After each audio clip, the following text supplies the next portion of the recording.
Alright, starting another turn. Did everything, really. We can see Assyria gained a city off Egypt. Egypt hadn't gotten rid of its treasury. Not buying gold, not buying, but they were thinking they should be able to buy, they should have been able to make a trade that would have gotten rid of some of their cash. They ended up actually overpaying with what they did to get something. It's one of the risky things at this end of the game where you might end up a couple bucks short on a card if you spend money on either boats or on gold, for that matter, if it doesn't work. And it's just a tough balancing act across the line once the cards start getting to be painful like they are. Anyway, we're seeing some cities being built. We're seeing the Assyrians trying to grab well, really all of Greece from the Thracians. Thrace retaking its city here. Just a bunch of stuff happening. Ooh, here's something interesting. Babylonians at Sardinia. Anyway, build those cities and see what we get. Well, an interesting situation. Babylon's built itself up to 8 cities, actually. I hope they can support them all. 2, 4, 6, 7, 8, 9, 10, 11, 12, 13, 14, 15, 16, and another one makes 17, yeah. I think everybody's got their cities under support. I generally don't count, which I think has become apparent at this point. Usually I just eyeball it, and, you know, obviously if I'm playing just one power, I'm more willing, especially in a competitive game, maybe more willing to actually, like, you know, pay attention to the rules or something. Anyway, we got a few disasters coming up. We'll see if the blockade on Crete continues, but I don't think it can, because now we've got Assyria up there too, and, you know, it's just really let's see what people can do. And, you know, with 2 players up there, well, Crete and Assyria will trade with each other if we don't, if the blockade happens. Once somebody's willing to trade, it really kind of becomes silly, because it's easy enough to get the points together to push forward. And there's people who don't care. Africa, Italy, what do they care? They're so far behind. Well, Africa might be able to push forward. They're not in much worse a position than Babylon, but still, they're 2 spaces back. They're not the ones that are going to gain from this. There's no real easy way to determine who's winning or not, but they probably don't want to stick around just to bonus 2 more people to get up that space ahead on the line. And then there will be 4 people to be isolated. They're not going to do that. You know, they're going to be able to find trade somewhere. So it's just not worth. It's not worth starving, trying to, you know, put that kind of blockade on the other players. You know, once upon a time, I knew this game very, very well.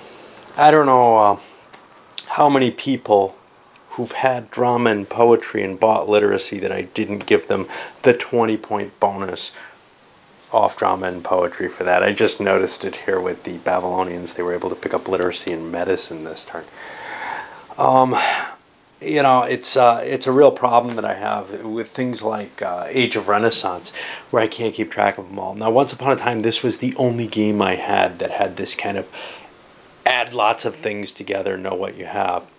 And so I was pretty familiar with it, and I played it a lot. It's slipped my mind what the cards do, plus having them kind of crowded the way I do makes it bad. So anyway, yet another mistake, slowing the game down and making it a little worse. But I'm really bad at games where you got to count things and see what you have on cards and compare them and everything. It's kind of surprising that I liked this ever, but as the only game that was like this for a long time, it was okay. And Advanced Civ just, you know, made it so much more cluttered and everything. And there were other games that had that kind of, oh, add lots of stuff on cards and try, and now it's like all the rage on, you know, everything since Outpost basically. But it makes things very difficult for me when I gotta pay attention to all that crap. Anyway, yet another flaw here. Well, with nothing but big cards, the only person who did buy is Babylon Hill. Now they're working their way towards that 1,000 points, and they're probably getting pretty close. 2, 4, 5, 6, 7, 8, 9. They've got some decent cards there. They haven't made the Law break yet. I don't think you can make it without Law. Law is the problem for all these others because there's nothing left. You know, most of the games that I've played with other players, I have to say, people were falling behind enough that maybe those players who were doing well, including myself always, were never faced with this issue. But I don't remember ever facing this. So it may be the trade card issue. It may, of course, be my errors in addition. But I don't remember everything getting drained at this point in time. Maybe I'm mistaken. You know, it is the 1,000-point line, and it's been a long time since I've played. So maybe I'm at a later point than I kind of think of it. But nobody can buy anything because they just don't have quite enough to make it to Law. They're, you know, 15 points short, counting their treasury, etc. And you got people like Africa here who are in serious trouble, actually. We'll take care of the all these problems. There's an epidemic that got traded to Crete over here, and see how badly they affect people. Okay, so Egypt's civil war ended up going to Babylon because Italy, Africa, both refused it. They both had small stocks. They're going to lose all the cities if they do it, and that'll go to the person with the most stock who would be over there. Well, Babylon accepted it as third choice. Great. Then the epidemic, which Babylon passed to Crete, so they can't damage Babylon with it. Well, Crete, you see, more or less collapsed. They're down to one city now. Okay, but they dealt 10 points. They have 25 points to hand out. They dealt 10 of those points out to Assyria. Well, poor Assyria was hosed anyway. They're down to just 5 pieces, no city. They're going back. Thrace took 10. Not terribly hit here. They lost the new city that they built. And then Egypt took 5, which they were already struggling after a civil war. But knocked back a little further. So where do we go? Well, let's take a look at who's going forward. Not Africa. Not Italy. Not Thrace. They haven't. I don't think they hit their 1,000. I'll check that to make sure because they just reached there. Not Crete. They haven't hit their 1,000. Assyria, I don't believe hit its 1,000, but I can check that. Babylon does get to go forward and is moving along quite nicely. Oh, Assyria definitely doesn't get to move forward. They move back. And Egypt definitely does not get to move forward. I do have to check Thrace, however, if they have their 1,000 points. But otherwise, I'll be coming back tomorrow morning. And as we slip into the taxation phase, Assyria gains 2 more cities, this time off Africa. They had no cities left before. But they're kind of rising again due to Africa's inability to have bought anything. Again, this is, you know, this is that tough call because Africa thought they had enough cards they were going to be able to buy. So they didn't want to turn things in. I think when I played regularly, people with lots of treasury didn't like what's happening here, at least in my solo games, and I would buy the golds and they would get traded because I remember how crazy this fluctuation is, and you don't want to suffer it. By spending the 18 treasury, you get something that's worth 9 back, so you're only losing 9 treasury, even if nobody else follows suit. And if other people follow suit, you're getting a trade good that's valuable. But the feeling at this table was, I don't want to do that. Well, I don't think I've ever played a game as extremely unwilling to buy the gold as we've seen here. And it's really created a sense of chaos, which is kind of interesting, actually. Okay, after movement and prior to conflict, we're seeing,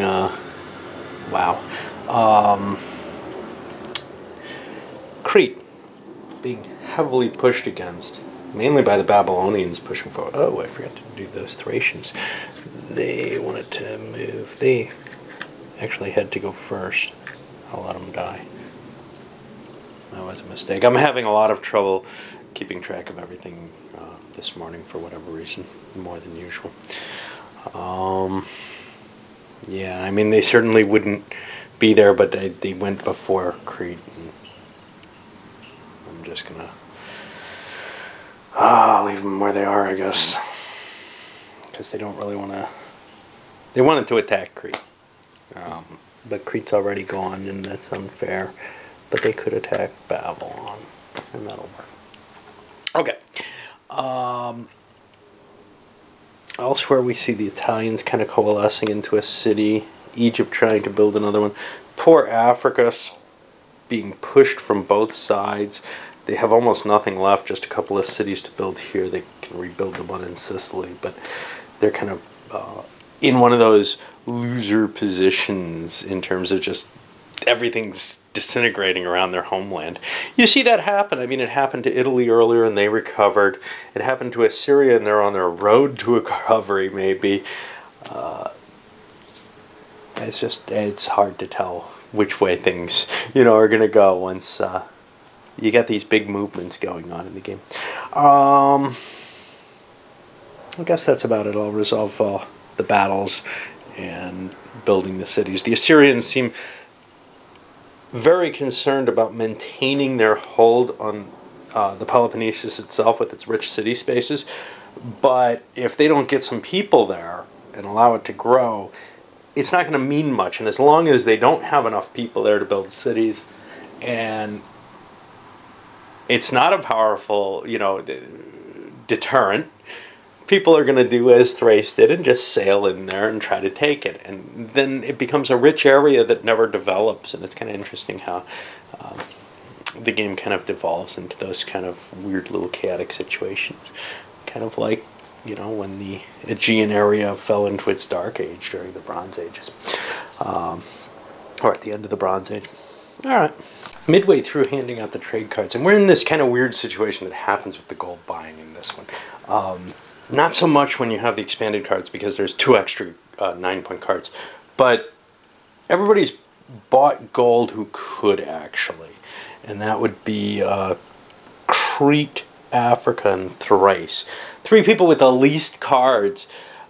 They're looking at, I'm not going to be able to improve my sets with when I'm only getting 2 cards each. For Crete, Assyria would be in the same shape, but they're just screwed. They have a handful of cards that they saved they couldn't spend last time, and now it looks like they're going to have a worse trading deal this time. They held a handful of hides, and they had to actually throw cards away last time, including, I think, one from the set. And they just have nothing. I mean, they got, like, garbage.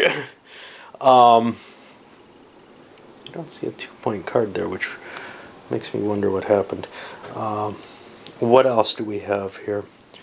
We have, so these other people have bought gold with the view of, okay, well, if I have this extra gold and we know at least one person's going to, Babylon has 9 cities, then I have some other good that I can trade and it'll help shake my deals into better shape. And it's almost always the case, and I was really stupid not to use the gold. But now we're in the situation where all 3 of them are out. All that's left is piracy. If you were counting on buying gold, you might pay 18 bucks for that piracy. Also, poor Babylon is stuck with that piracy card if they get it. Now, piracy is kind of interesting. Players have to own ships for it to be a danger to other players. So nobody has many ships. Babylon has none.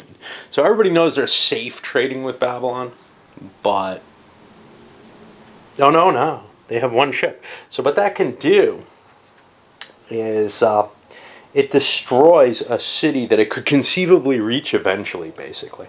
So it can destroy any coastal city along the Mediterranean Black Sea. It is actually destroy, not reduce, I believe. Yeah. So that's kind of a painful effect, which they don't want this card. It's going to make it harder for them to cut deals, because whoever trades with them knows that they're going to lose a city. It's not a guarantee, but whatever. And I got to finish dealing out the cards, I guess. Now, this strange stasis begins to set in. I'm beginning to wonder if I've not played the original very much at all, because it just feels like between the disaster regularity, the low hand card limit, which means I can only hold 6 cards. There's no real...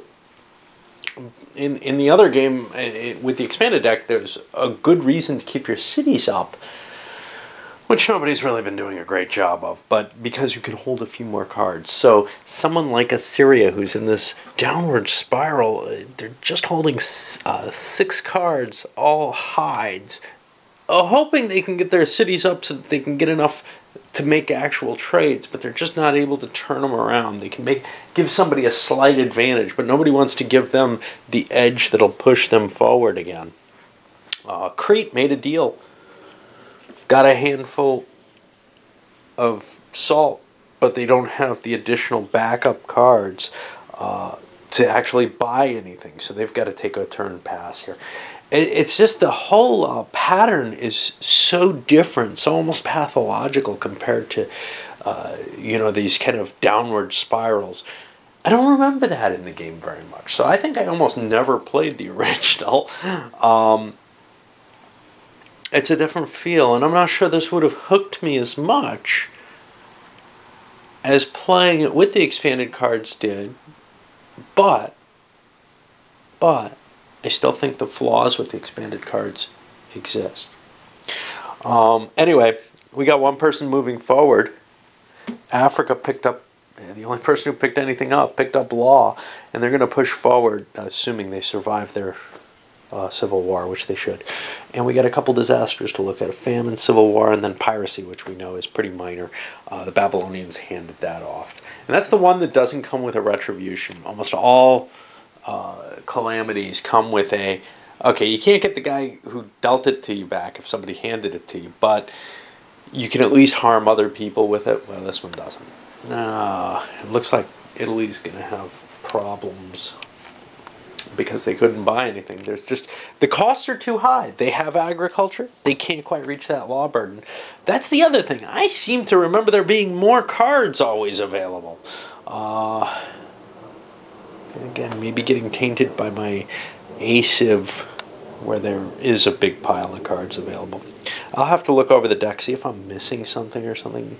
It looked like I had everything, though. Alright. And, well, things are so damaged in the world. The Civil War didn't affect Africa at all. They had only like 29 points worth of stuff, I think. 4 cities gives them 20, 22, 23, 24, 25, 26, 27, 28, 29, yeah. So they weren't affected by it at all. Italy, further decrease in the civilization in Greece. Just a targeting event. The famine was the biggie, though. That hit Thrace pretty hard.